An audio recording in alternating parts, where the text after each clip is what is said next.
ஒரு 4 நாள் முன்னாடி திருச்செந்தூர் முருகன் கோவில்ல பணம் கொடுத்தா மெசேஜ் அனுப்பி தரிசனத்துக்கு முன்னாடி அனுப்புறாங்கன்னு ஒரு வீடியோ போட்டிருந்தேன். அந்த வீடியோ தமிழ்நாடு அளவுல ட்ரெண்ட் ஆச்சு. அப்புறம் மீடியாக்கள் நேற்று அறநிலையத்துறை அமைச்சர் திரு சேகர் பாபு அவங்க கிட்ட இந்த வீடியோ பத்தி கேட்டப்ப அவரு தப்பு தப்பு தப்பு அப்படி எதுவும் இல்லை அப்படின்னு சொல்றாரு. தப்பு பண்ணிட்டீங்களே சிங்காரம், அப்படி ஒரு பிரச்சனை இருந்தால் அதை கண்டறிஞ்சு நடவடிக்கை எடுக்கப்படும் அப்படின்னு நீங்க சொல்லியிருந்தா நீங்க ஒரு நல்ல அறநிலைத்துறை அமைச்சு. ஆனா நீங்க அப்படி சொல்லலையே சிங்காரம், அப்படி ஒரு தப்பே நடக்கல, அப்படி ஒண்ணு இல்லவே இல்லை அப்படிங்கிற மாதிரி ஒரு ஒரு ஒரு நரேட் செட் பண்ண பாத்தீங்க. அது ரொம்ப தப்பு. நான் சொல்றேன், இந்த வீடியோல சொல்றேன் அவங்க யாருன்னு. திருச்செந்தூர் முருகன் கோயில்ல வர பக்தர்கள் கிட்ட பணம் வாங்குறதுல, பணம் வாங்குற ஆட்களை கண்ட்ரோல் பண்றதுல உச்சபட்ச அதிகாரத்தில் இருக்கிறது திருச்செந்தூர் அமைச்சர் அனிதா ராதாகிருஷ்ணன் அவர்களோட உதவியாளர் கிருபா என்கிற கிருபாகரன்.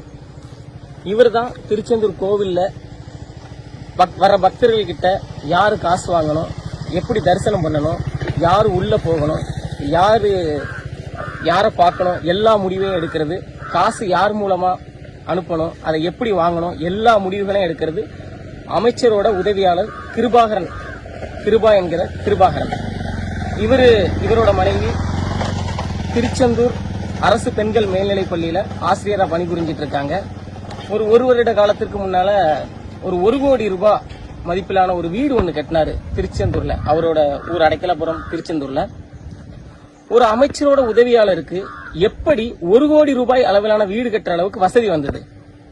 அமைச்சர் இவருக்கு என்ன மாசம் 50 லட்சம் சம்பளம் கொடுக்கறாரா? இல்ல இவர் மனைவிக்கு அரசு மாசம் 3-4 லட்சம் கொடுக்கறாரா? இல்ல இவர் லோன் எதுவும் போட்டு கட்டினாரா? எப்படி வந்தது இந்த பணம்? அடுத்து ராமகிருஷ்ணன், இவரு திருச்செந்தூர் அமைச்சர் அனிதா ராதாகிருஷ்ணனோட உதவியாளரா ரொம்ப நாள் இருந்தாரு. இப்ப கோவிலுக்கு உள்ள முழு அதிகாரமும் இவரோட கையில தான் இருக்கு. இந்த ராமகிருஷ்ணன் தான் முடிவு பண்றாரு அமைச்சரை யார் பார்க்கணும், அமைச்சர் மூலமா கோயிலுக்கு வர்றவங்க எப்படி உள்ள போகணும், காசு எப்படி வாங்கணும் அப்படிங்கறத.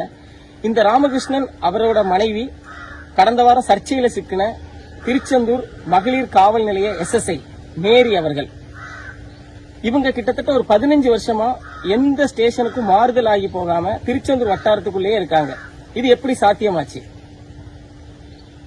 அப்புறம் ரமணி ஐயர், திருச்செந்தூர் மணி ஐயர் ஓட்டல் குடும்பத்தை சார்ந்த ரமணி ஐயர், இவர்தான் கோவிலுக்குள்ள பண பரிவர்த்தனை, யார்கிட்ட பணம் கொடுக்கணும், QRல வாங்கணுமா, அதை எப்படி பிரிச்சு கொடுக்கணும் அப்படின்னு இந்த சிண்டிகேட்டோட, அதாவது பக்தர்கள் கிட்ட கொள்ளையடிக்கிற இந்த சிண்டிகேட்டோட முக்கிய புரோக்கர் இவர் தான் ரமணி ஐயர். இவங்க எல்லாம் ஒரே டீம். எப்படின்னா, இந்த கிருபாகரன் அப்படின்னு நான் சொன்ன அமைச்சரோட உதவியாளருக்கு சீட்டு விளையாடுறதுனா ரொம்ப உயிர். அப்ப இவர் என்ன பண்றாரு அப்படின்னா, இந்த ரமணி ஐயருக்கு சொந்தமான திருச்செந்தூர்ல இருக்க ஒரு ஹோட்டல்ல போய் சீட்டு விளையாட ஆரம்பிக்கிறாரு. அப்படி இவங்க 2 பேருக்கும் நெருங்கின பழக்கம் வருது. அப்புறம் இந்த ராமகிருஷ்ணன் இவங்க கூட சேர்ந்துக்கிறாங்க. இதுக்கு அடுத்து திருச்செந்தூர் கோவில் இருக்க செக்யூரிட்டிகள், அதாவது இந்த ராமகிருஷ்ணன், ரமணி ஐயர், கிருபாகரன், இவங்க எல்லாருமே இந்த பண பரிவர்த்தனை செய்யறது இந்த செக்யூரிட்டிகள் உடந்தை. நீங்க நல்லா பாருங்க, திருச்செந்தூர் கோயில்ல உள்ளூர் செக்யூரிட்டிகள் இருக்க மாட்டாங்க. இவங்க எல்லாருமே பாத்தீங்க அப்படின்னா வெளியூர் செக்யூரிட்டிகள். இவங்க பக்தர்கள் கிட்ட என்னைக்குமே கண்ணியமாகவும் நாகரிகமாகவும் மென்மையாகவும் நடந்துகிட்டதே இல்லை. கோவிலுக்கு வர பக்தர்கள் சாமியை மனசார கும்பிட்டுட்டு போறதுக்கு வராங்க. ஆனா இவங்க என்னடான்னா அப்படி வர பக்தர்களை ஆடு மாடு மாதிரி நடத்துறாங்க. இப்படி கிருபாகரன், ராமகிருஷ்ணன், ரமணி ஐயர் இவங்க 3 பேரும் பணம் வாங்கிட்டு எப்படி பக்தர்களை உள்ள அனுமதிக்கிறாங்க அப்படிங்கிற தகவலையும் நான் சொல்றேன். இதுக்கு முன்னாடி கோவிலுக்கு வந்துட்டு போனவங்க, இவங்களுக்கு தெரிஞ்சவங்க, அதிகார வர்க்கத்தில் உள்ளவங்க எல்லா நபர்களும் இவங்களோட சிண்டிகேட்ல இருக்காங்க. இவங்க கூட தொடர்புல இருக்காங்க. திருச்செந்தூருக்கு பெரிய பெரிய ஆட்கள் யாராவது சாமி கும்பிட வராங்க அப்படிங்கிற தகவல் கிருபாகரனுக்கோ ராமகிருஷ்ணனுக்கோ முதல்ல போய் சேருது. இவங்க 2 பேரும் இந்த தகவலை ரமணி ஐயர் கிட்ட சொல்றாங்க. அப்போ ரமணி ஐயர் கோவிலுக்குள்ள வர்ற அந்த பக்தர்கள், குறிப்பிட்ட பக்தர்களை இவங்க அமைச்சருக்கு வேண்டியவங்க, ஆளுங்கட்சி முக்கிய புள்ளிக்கு வேண்டியவங்கன்னு சொல்லிட்டு காசை வாங்கிட்டு உள்ள அனுப்புறாரு. இது போக கோவிலுக்கு உள்ள முதியோர்கள் மற்றும் மாற்றுத்திறனாளிகளுக்கென தனி வரிசை அறநிலைத்துறையால கண் துடைப்புக்காக ஏற்பாடு பண்ணப்பட்டிருக்கு. அந்த வரிசையில இவங்க இந்த மாதிரி மெசேஜ் மூலமா வர ஆட்கள் காசை கொடுத்துட்டு குறுக்கு வழியில வர ஆட்களை உள்ள அனுப்புறாங்க. இதனால பொது தரிசனம் போற மக்கள் ரொம்ப சிரமப்படுறாங்க. மக்கள் கிட்ட நான் கேட்க வேண்டிய விஷயம் என்னன்னா, கோவிலுக்கு சாமி கும்பிட வரீங்க, கோவில்ல நின்னு பொறுமையா சாமி கூட கும்பிட முடியாத அளவுக்கு உங்களுக்கு என்ன அவசரம்? நீங்க 2000, 5000, 10,000 காசை கொடுத்துட்டு குறுக்க வழியில போய் சாமியை கும்பிட்டுட்டா திருச்செந்தூர் முருகன் உங்களை காப்பாத்திடுவாரா? நீங்க குறுக்கு வழியில போறதுனால உங்களால 7 மணி நேரம் 8 மணி நேரம் வரிசையில கால் கெடுக்க நிக்கிற வயிறு எரிஞ்சிட்டு இருக்கிற ஒவ்வொரு பக்தர்களோட சாபமும் உங்களுக்கு தான் வந்து சேரும். சாமியை கும்பிடுறதுல கூட உங்களுக்கு பொறுமை இல்ல, ஒரு கண்ணியம் இல்ல அப்படின்னா நீங்க எதுக்கு சாமி கும்பிட வரீங்க? இந்த 4 பேர், நான் சொன்ன 4 பேர், ரமணி, ராமகிருஷ்ணன், கோவில்ல பணிபுரிகிற செக்யூரிட்டிகள், அதுக்கப்புறம் கிருபாகர், இவங்க எல்லாருக்கும் இந்த பண ஆசை, இந்த பண கொள்ளையில பெரிய பங்கு இருக்கு அப்படின்னா அதுக்கு விதை போட்டது கோவிலுக்கு வர பக்தர்கள் நீங்க தான். கோவில்ல வரிசையில பக்தர்களை 7-8 மணி நேரம் அடைச்சு போட்டு வச்சிருக்கீங்க. அப்படி வர பக்தர்களுக்கு அடிப்படை வசதி, குடிநீரோ கழிப்பறையோ எதுவுமே இல்ல. கோவிலுக்குள்ள கழிப்பறைக்கு ஒரு சாத்தியம் இல்ல. ஆனா கோவிலை சுத்தி குறைஞ்சபட்ச கழிப்பறை வசதி செஞ்சு கொடுக்குறீங்களா நீங்க? அதுவும் கிடையாது. ஏன்னா உங்களுக்கு பணம் தான் முக்கியம். கோவில்ல வரிசையில நிக்கிற ஒரு பக்தர்களுக்கு பாதி தூரத்தை கடந்ததுக்கு அப்புறம் அவசரத்துக்கு கழிப்பறை போகணும் அப்படின்னா கூட 1/2 கிலோமீட்டர் தாண்டி நாளி கிணறை தாண்டி பனைமரத்துக்கு அடியில வந்து ஒதுங்கணும். இது சாத்தியமா? ஒரு சுகர் பேஷண்ட், பிரஷர் பேஷண்ட் இவங்க எல்லாம் இருந்தாங்க அப்படின்னா அவங்களுக்கு 7-8 மணி நேரம் உணவு இல்லாம, பச்சை தண்ணி இல்லாம எப்படி நிப்பாங்க? உணவு வசதி செஞ்சு கொடுத்தீங்களா? திருப்பதி மாதிரி திருச்செந்தூரை மாத்திரோன்னு சொல்லிட்டு வாயில சொன்னா பத்தாது. இந்த மாதிரி திருட்டு நரிகளை, இந்த மாதிரி திருட்டு ஆளுங்களை வச்சுக்கிட்டு எப்படி மாறும் திருச்செந்தூர்? திருச்செந்தூர் மண்ணாதான் மாறும், திருப்பதியா மாறாது.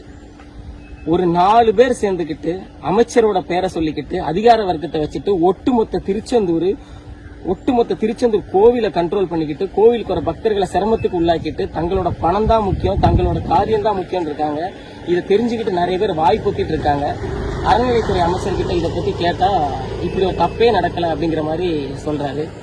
தப்பு சார். அப்படி ஒரு தப்பு நடந்திருந்தா அதை நான் தீர்த்து வச்சிருவேன், அதை என்னால சரி பண்ண முடியும் தான் நீங்க சொல்லியிருக்கணும். ஆனா நீங்க அதை சொல்லல. நீங்க ஒரு நல்ல அறநிலைத்துறை அமைச்சர் அப்படின்னா இப்ப நான் சொல்ற குற்றச்சாட்டுகளுக்கு ஒரு ஓய்வு பெற்ற நீதிபதிகள் குழுவை அமைச்சு திருச்செந்தூர் முருகன் கோவில்ல விசாரணை நடத்தி இவங்களோட ஆதிக்கம் என்ன அப்படிங்கறத வெளியே கொண்டு வரணும். இல்ல நீ ஏதோ அவதூறு பரப்பி பேசிட்ட, நீ ஏதோ ஆதாரம் கொடு அப்படின்னு வழக்கம் போல பாலை என் பக்கம் திருப்பினீங்க அப்படின்னா தப்பு உங்க பக்கம் தான் இருக்கு அப்படிங்கிறது அர்த்தம். அதையும் தாண்டி திருச்செந்தூர் வர கோயில் வர பக்தர்களுக்கு என்னதான் தீர்வு அப்படின்னா ரொம்ப பெரிய தீர்வுலாம் இல்ல.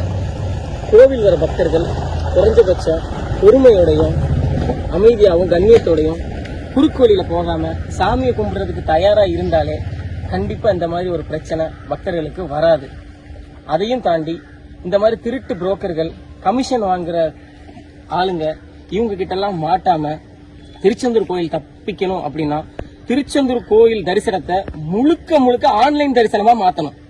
ஆன்லைன்ல புக் பண்ணிட்டு வர்றவங்க மட்டும்தான் கோவிலுக்குள்ள வரணும். அவங்க விஐபியா இருக்கட்டும், MP, MLA, super star, CM, யாரா வேணா இருக்கட்டும், ஆன்லைன்ல புக் பண்ணிட்டு அவங்க கொடுத்திருக்க டேட்ல மட்டும்தான் உள்ள வர முடியும். அதை செக் பண்ணி தான் உள்ள அனுப்பும் அப்படிங்கிற ஒரு நிலைமை வந்தா இந்த புரோக்கருங்களோட ஆதிக்கம் கண்டிப்பா குறையும். அதை செய்வீங்களா தமிழக அறநிலையத்துறை? செஞ்சா அது மக்களுக்கு செய்யற ரொம்ப பெரிய நல்லது. கூட்ட நாட்கள் தவிர மற்ற நாட்கள்ல ஆன்லைன் புக்கிங்க முறைப்படுத்தணும். ஆன்லைன் புக்கிங் மட்டும்தான் திருச்செந்தூருக்கு தரிசனம் செய்ய ஒரே வழிங்கிற நம்பிக்கை மக்களுக்கு வரணும். எல்லாத்தையும் தாண்டி திருச்செந்தூர் வர பக்தர்கள் யாரும் கோடீஸ்வரனோ பணக்காரனோ இல்ல, பாவப்பட்டவன்.